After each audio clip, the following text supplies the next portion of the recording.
Good morning everyone, and welcome to what is not a review of every single card in the League of Explorers.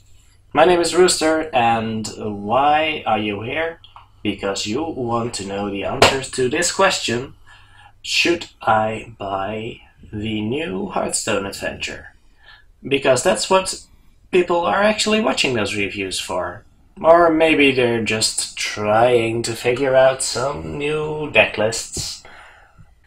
So what is the League of Explorers, for those of you that don't already know? This is the third in a series of Hearthstone adventures. What is a Hearthstone adventure? In this case, we have 13 different scenarios where you try to defeat a PC or an AI opponent with a special custom-tailored deck, possibly a special hero power, and for every single one of these encounters, which are divided into 4 wings and sold either separately or as a group, you will create a custom deck for every one of them, or you can just try and use your ranked deck for every single challenge, because on normal mode they aren't that hard if your deck is just good enough. However, for those of you that do actually want a challenge with your large card pool, there is heroic mode, which can be really challenging, and you probably will need a specifically tailored deck for every single challenge. So that's pretty interesting, right? Also, as a reward for beating every challenge, you unlock extra cards in your collection to use in your constructed decks. And these cards are unique to this very adventure, can only be gotten by buying it, and in the past have proven to be particularly useful in constructed decks. If we compare this Hearthstone adventure to the past 2, and the only 2 up until now, compared to Naxxramas and Blackrock Mountain, we now have 4 wings, or four parts basically, instead of the 5 that Nax and Blackrock Mountain had. But we do get a lot of extra unlockable cards, and now we do get 2 per boss, 2 or 3 per completed wing, and 2 additional ones for free. Also, class challenges are included, where every class gets a special version, a special deck to beat one of the normal bosses with, which also unlocks an additional card. So that's a grand total of 45 cards, compared to Blackrock Mountain and Naxxramas, which rewarded you with 30-ish cards. One wing will be released every single week, starting Thursday, November the 12th, that is tomorrow, or possibly today for those of you watching. And we will be taking 1 week off for Thanksgiving, which is November 26th. That means the 3rd wing will be released on December 3rd. And the last wing on December 10th. So for this expansion, the total cost price went down, because the price per wing remained the exact same as the past few adventures had. So you can pay $20, 18 euros, or 2,800 in-game gold for the complete set of wings, or just spend $7, 6 euros, or 700 gold per wing. Do keep in mind that you can only buy multiple wings at a discount if you purchase all the remaining wings that you have not yet unlocked. So if we get more cards for less wings, we do get more value out of every single dollar or in-game gold we spend. So that sounds good, right? It does sound good. But let's examine what exactly are we getting for our money right here, because that's what we're here for. So this set focuses on 4 explorers who are in search for a legendary artifact called the Staff of Origination. These are new characters, mostly 3 new characters in the League of Explorers, led by Bran Bronzebeard, who is a character you may know from World of Warcraft already. So Hearthstone is taking a direction with some custom-made characters and is not following the World of Warcraft storyline very strictly anymore. And that might be a good or a bad thing, opinions differ on the matter. What we do now is that we'll visit 4 exciting locales for our adventure here. The first including Uldum, or the Temple of Orsis, an Egyptian-themed temple. The second is a subterranean vault, a Titan vault, where we combat drugs and ancient statues, called Uldaman. The third one takes place in the Stranglethorn jungle, where we fight Nagas and Murlocs. And the fourth, where we don't know how we end up here, but the home base of the League of Explorers is in the dwarven city of Ironforge, where the last wing of our adventure takes place. We will probably be visiting the museum there, as well as taking an exhibit, I guess? We'll see. Of course there are spoilers online, but I won't be telling any of those. So, if you defeat any and all of the bosses on heroic mode, you unlock this special new card pack. So that's some kind of reward. That's the only reward you get for beating it on heroic mode. All of the cards are also craftable in golden version if you have unlocked the original. So that's the only reward for heroic mode, basically. Also, there are 2 new battle arenas, which will also be unlocked for regular play at a later date, as with the past few expansions. So is this adventure actually worth buying for you? And that is where we might enter a distinction in whether you want to spend any real-life money on Hearthstone. What are you getting for your real-life money? You can pay $20 or 18 euros or any of your regional equivalent for all 4 wings. If you wanted to spend money on Hearthstone, you could have also bought boosters. For the same money, you would get 15 boosters, which is 75 cards. But this adventure alone already gives you 85 cards, being 5 legendaries and 40 other cards, and you get 2 copies of each of those 40 cards. You know exactly what you're going to get. You'll never have to buy anything from this expansion again, and you'll have the complete set. Now, the only question you need to ask yourself is, well, there's 2 questions. Do I actually want these cards?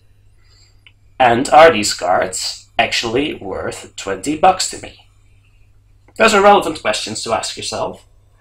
But do keep in mind that if you would buy this adventure, say you decided you really want 1 or 2 cards in this adventure, and the only way to get those cards is to buy the adventure.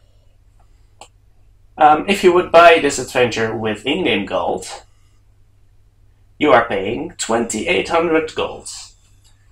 That's the same price as 28 boosters. That's a lot more. So the conclusion here is, if you plan on spending any money on Hearthstone, please buy these adventures. Do yourself a favor, because if you are in any shape or form competitive, you'll want some of these cards, maybe not many, but you'll want some of these. So you'll want to have spent your real life money on adventures and not on boosters. Also, keep it relative.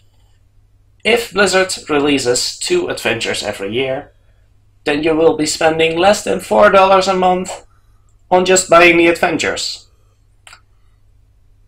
And that will leave you with all the in-game golds you're earning to buy boosters with. That is a fine rate and one I am perfectly willing to pay. That's just my opinion. Your finances might allow for buying more, or you might be of the opinion that you are not spending any money on a digital card game, and that is perfectly respectable. Everyone has a different income, a different outlook on what they are doing with their money, and that is none of my business. I'm just merely putting things into perspective here. So is this adventure worth it for you? That really depends on what you are actually seeking to gain from the adventure. There can be plenty of motivations, and I'll list a couple of them for you. Ask yourself, why do I buy these adventures? Do I buy them for the interesting player versus environment encounters?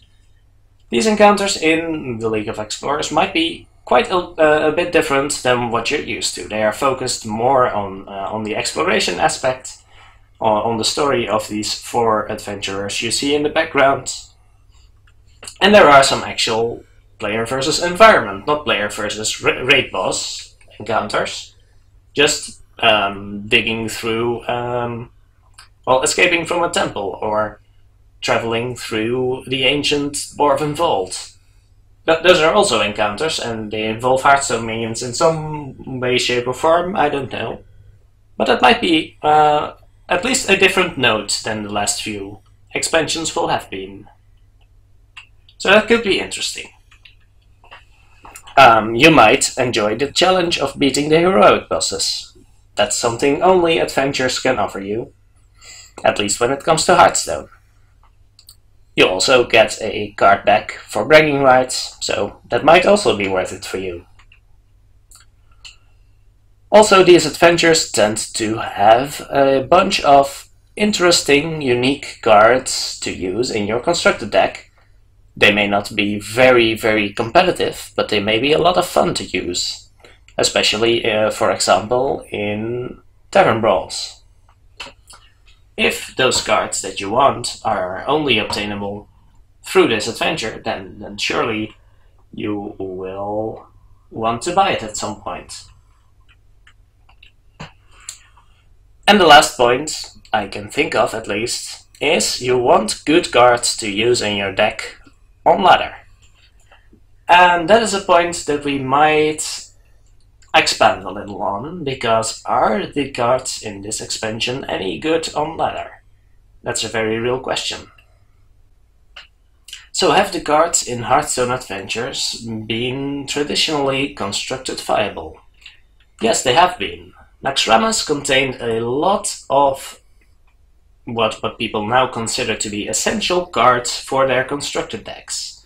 Up to the 4th wing, there are a lot of cards that are basically necessary if you want to build a competitive constructed deck.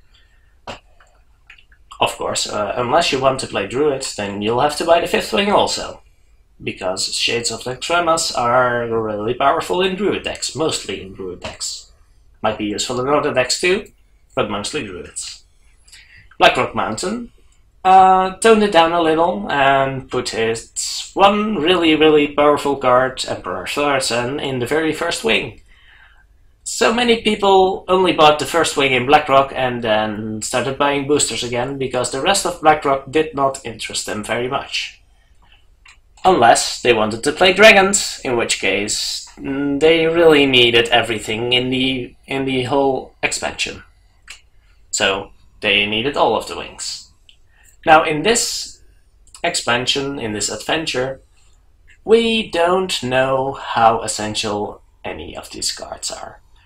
We do know that if you want to play some Paladin or Shaman Murloc decks, you'll probably want to unlock at least the 3rd wing. But let's take a look at the cards in this set to see how many cards are actually constructed viable.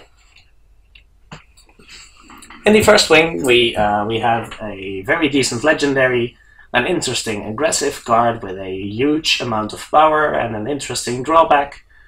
a cute card for a mage control deck, and a bunch of other cards that will probably not matter too much at all. In the second wing, we have an interesting legendary with possible constructed applications in a deck with a lot of battle cries, a very strong rogue card, which doesn't really fit in any of the current rogue decks because they aren't running any death rattle minions, a very decent shaman 1-drop, and a bunch of other cards that probably won't see any constructed play. Or maybe in very niche decks. I won't exclude any of them. They might be constructed playable, but they don't spring out like some of the other cards in older adventures did. The third wing contains some very niche cards, mostly. Sir Finley Murgleton is not only hilarious, but has a very unique effect that we don't know how good it is in constructed yet. Naga Sea Witch is really exceptional and can lead to some absolutely ridiculous situations, but will need a deck tailored around it. Entomb might work in priest control decks, but only really helps in very attrition-focused matchups. Fourth wing has a couple of interesting legendaries which only really work in very attrition-based matchups. Has an eerie statue, which might work in current handlock decks perhaps in an aggressive metagame, or might work when the decks are tailored around it. Desert Camel might work in less aggressive hunter decks, or when the metagame is a little less aggressive. And Museum Curator might be a very decent priest card, or it might just be too slow. The jury's still out. Most of the other cards are either very situational, are good, but in a deck type that doesn't really exist yet, as we've seen. There are no Death Rattle Rogue decks, there are no Control Hunter decks, there are no Beast Druid decks really. So other cards might work in a slower metagame, might work in a faster metagame, but don't really slot into an existing deck. So the point I'm trying to make here is cards might be good, but either not in the current metagame, or there just needs to be a deck for those cards that hasn't been made yet. So what would be my advice concerning this set? Time is money, friend, and that is of the essence. If you are trying to play this game free to play and refuse to pay any real life money, it can't hurt to wait until the meta settles.